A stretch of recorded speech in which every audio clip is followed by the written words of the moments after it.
This is Sarah Speaks. This is the first of what I hope will be mini videos exploring topics that I find interesting and how they relate to the faith. So, this first video is going to be about this 2020 episode I watched a while ago. It was about this murderer named Bravo. He killed his friend Christian because he was dating his girlfriend Erica. And at first, this just seems like a classic story of jealousy getting the best of someone. But if you analyze the finer points of this story, it actually gets a bit sadder.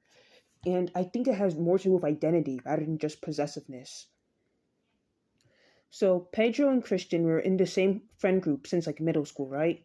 These were like bosom buddies. They, along with five other people, made up this whole sort of clique. They all dated within each other, and Pedro in particular was dating this one girl in the friend group named Erica. The two of them have been together since eighth grade. However, when they got into high school, Pedro began showing like worse sides of himself, and Erica couldn't really defend him anymore. Christian, who was a close friend of Pedro, seemed to be sweeter and softer, and she began preferring him over Pedro. So when they graduate high school, uh, Erica basically can't take it anymore. She breaks up with Pedro, and she gets with Christian instead. This is a few months after her and Pedro broke up, so it's not like she just moved on that quickly. But Pedro did not take this well. Wrote diary entries for months after the breakup, reminiscing over the relationship, mourning her, yearning for her. And he makes this huge plan to go to the college she and all their friends are attending to try and win her back, even though everyone advises him that that he shouldn't do that. It's pretty much a bad idea. And it ends up being so. So Erica ignores him. The rest of the friend group also ignores him. But Pedro's still determined to win her back. So one night, he ends up being with Christian. The next day, Christian doesn't return home. And you could pretty much guess there's a story from there. Like, it turns out Pedro had murdered him. And they found receipts that sort of broke his alibi. He's currently in prison. I believe he's going to be out for parole this year. But yeah, all around just a very tragic case. And of course, on the surface, this seems like just a case of possessiveness. And I do believe that played an aspect in it. I do believe jealousy played a huge role in it. But from my perspective, I saw it as a case of identity loss. Now, the time I watched this 2020 episode, I was also going through like a massive shift. I've been through major disappointments this year. Like, I didn't get into the internships I wanted. I broke up with my first boyfriend, and I was just really hurt and crushed over how things worked out. Like, nothing was going according to plan. This isn't the first time where things like that had happened, where everything just kind of fell apart, but this was the first time where I kind of looked up to God. I was like, why is this occurring?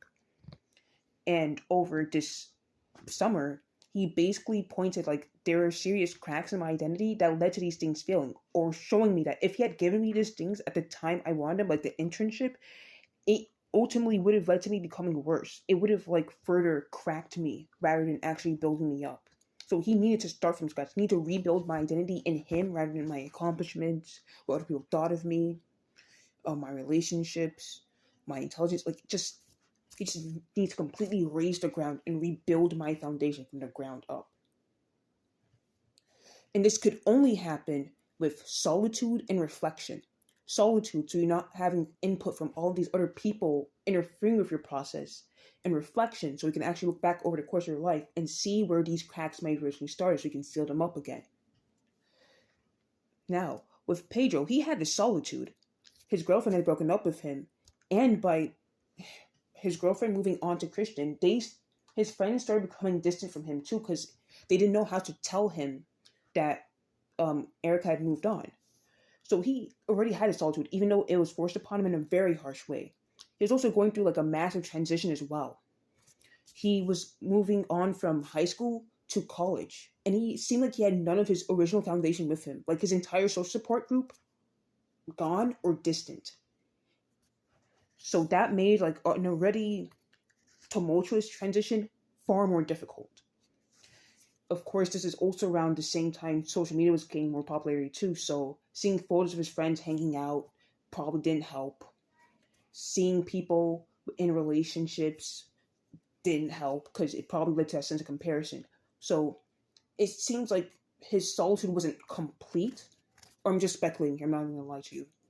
The part about social media, I am kind of speculating about the solitude part maybe not being complete. But I still do hold on to the part about like maybe that lack of social support might have led him to taking such drastic action, though it doesn't justify it. I just kind of imagine what could have happened if he had taken that time to, instead of like yearning and missing the past, he'd chosen to rebuild himself from scratch and grant himself like a new identity. Most people form their identity subconsciously. It's based on what other people say of them, based on the accomplishments they have. It's not something anyone actually consciously does until they have it completely wrecked due to external circumstances. And he had the opportunity to do that at a very young age. No one is going to look at a complete identity crisis as an opportunity. I'm not going to lie to you. But with the right perspective, it can be one. It sort of frees you from any expectations others may have had of you and allows you to let go of your preconceived notions of what you're supposed to be. So it allows you to find out who you're really meant to be. As for me, because of my faith in God, I was able to rebuild my identity in who He said I was, and He granted me an entirely new purpose. Or rather, He renewed a purpose that I thought had already died. He gave me back a creative spark that I thought I had snuffed out years ago through indifference and laziness. And I've been using this time in my summer to write. And it has been really exciting rediscovering these parts of me that I thought had died a while ago due to disappointments and things like that. So rather than focusing on what has been, think about what could be. I know that's so cheesy, but if you're going through an experience of like solitude, use it to reflect, feel upset, like feel your emotions, do not stifle them. Be honest with yourself about what you feel. But after that, you have to take that to others. And you have to start taking appropriate action to move forward. It doesn't matter what that looks like to you. Like, you just have to choose to accept what happened and to move forward for life. Do not try and earn back what was. You need to look forward and look at the opportunities that await you ahead. So, God bless anyone that's watching this video. I hope you managed to get through my stuttering. Please leave a like if you enjoyed it, and I wish the best for you. Bye.